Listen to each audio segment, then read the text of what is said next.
You've written extensively on what's happened to the university and related themes. Let's tease that out a bit, because many of these elites are highly educated. When I went to university in the 70s, relatively few Australians went to university. Now, of course, it's a huge chunk of our young people, so they're more influential than ever. Yeah. And going back to what you said earlier about socialising our children, you're writing that our universities now increasingly socialise our young. Are they the right people to socialise our young? And secondly, what sort of job are they doing at it? So there are two problems here. I think that it's not really their business to socialize young people. They're not responsible for the long-term consequences of what happens to those young people in the long run. But even more importantly, insofar as they're doing the job of socialization, they very often socialize young people into the wrong values, or what I think are the wrong values. You know, when I went to the universities in the 60s, and I was a student radical, I was involved in occupations and demonstrations, we used to argue for more freedom. That was the whole buzz, that you wanted more freedom, more free speech, almost an anarchistic anything goes, that everybody should be able to express themselves in accordance with their inclinations. Today what you have is a situation where the scope for exercising freedom is continually being contracted. And we've now come to the point where the aspiration for freedom is far greater outside the university than inside the universities. In other words, universities as a terrain have become more illiberal than the rest of society, which is a complete reversal to what happened in human history in the past. And then they become the people who overwhelmingly work their way into positions of power and influence where they have the voice. So it exacerbates the problem, I suspect. That's right. In other words, you have a situation where the university provides a pathway for a small number of people to gain power and influence. And when they do gain influence, the values that they project into the public domain are those that they picked up within the university setting.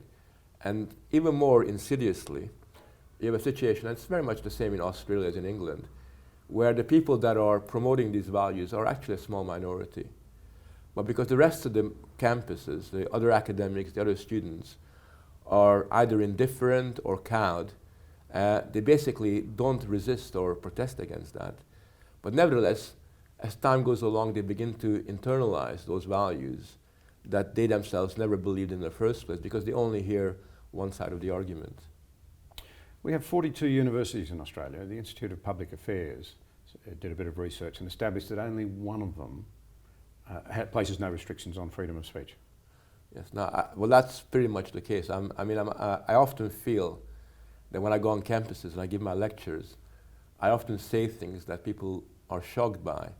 And afterwards, when we have drinks with other faculty members, people come up to me and say, you know, you can get away with that because you got a reputation, you're a bit older, you know, nobody's going to give you a hard time. But if I, as a younger academic, said something similar, I would be, in a sense, marginalized and given a really hard time by faculty. Let's drill into that. That's a really serious observation, I would have thought.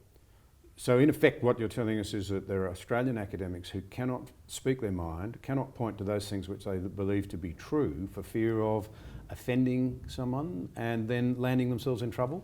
Well, I look at it a little bit differently. There's a lot of, not a lot, but there's a fair number of academics in Britain and Australia who know what's right and what's wrong. In their hearts of hearts, they know that a lot of the developments in universities is going in the wrong direction. But what they do is they keep their ideas to themselves. Whenever I talk to them, you know, privately or off the record, I always tell them it's a shame that you're keeping silent, because we're not living in Stalinist Russia or Nazi Germany. And if you stood up and argued your case, you'd be surprised by what you could get away with. And I think it's a self-fulfilling prophecy.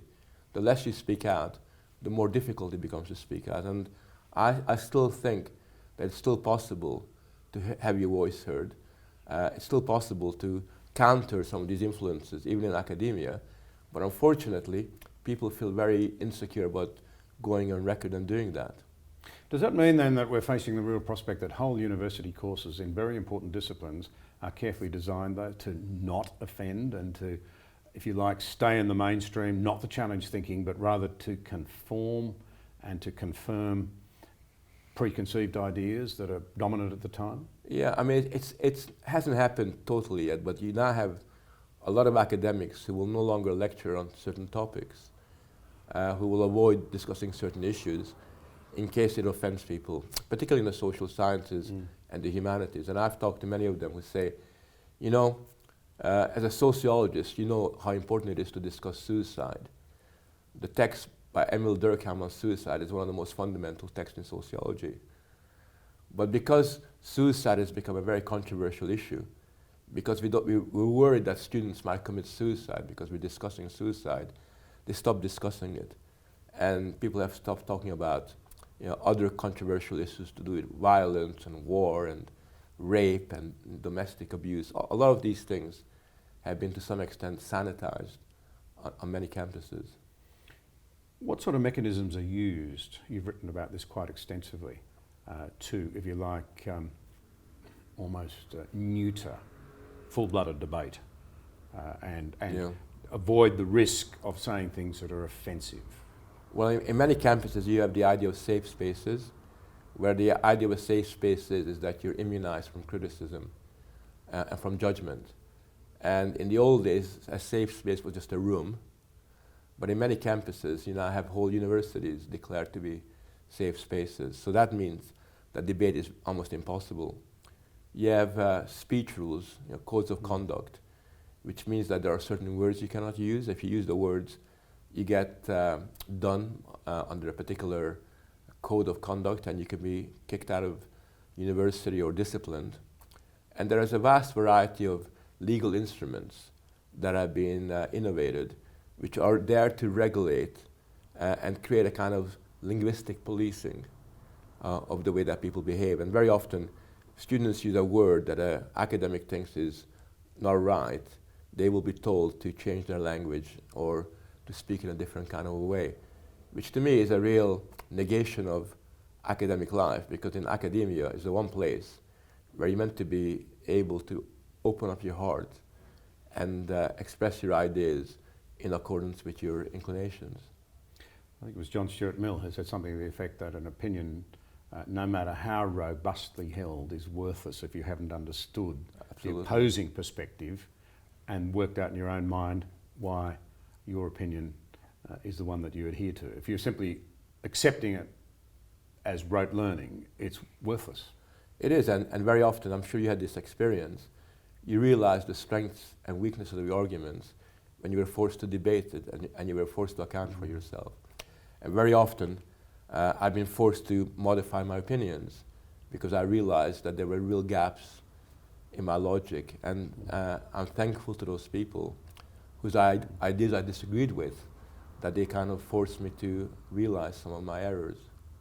So two issues arise immediately in my mind. The first is, what does it say about the resilience of young people today? And I'm not blaming them, I have 4 young ones of my own, you have a son.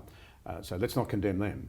Let's talk about what we're doing in terms of the environment that we're raising them in. What does this say about their resilience, given that we can't always assume we're going to be able to guarantee safe places? Life's not like that, and the world's not like that. Yeah, I mean, I think there's a problem in the sense that the dominant way that we socialize young people, even parents, is no longer to socialize them into values, and certainly not to cultivate their habit of independence, and not to cultivate the habit of freedom, but instead we are told to validate our children. So we're told to praise them. So when they make mistakes, instead of saying you're wrong, you know, sort of we have to hold back and say there's another way of doing things. We're told to minimize the pressure that they're under. We try to avoid them taking risks and to experiment, which is all part and parcel of gaining strength as a child.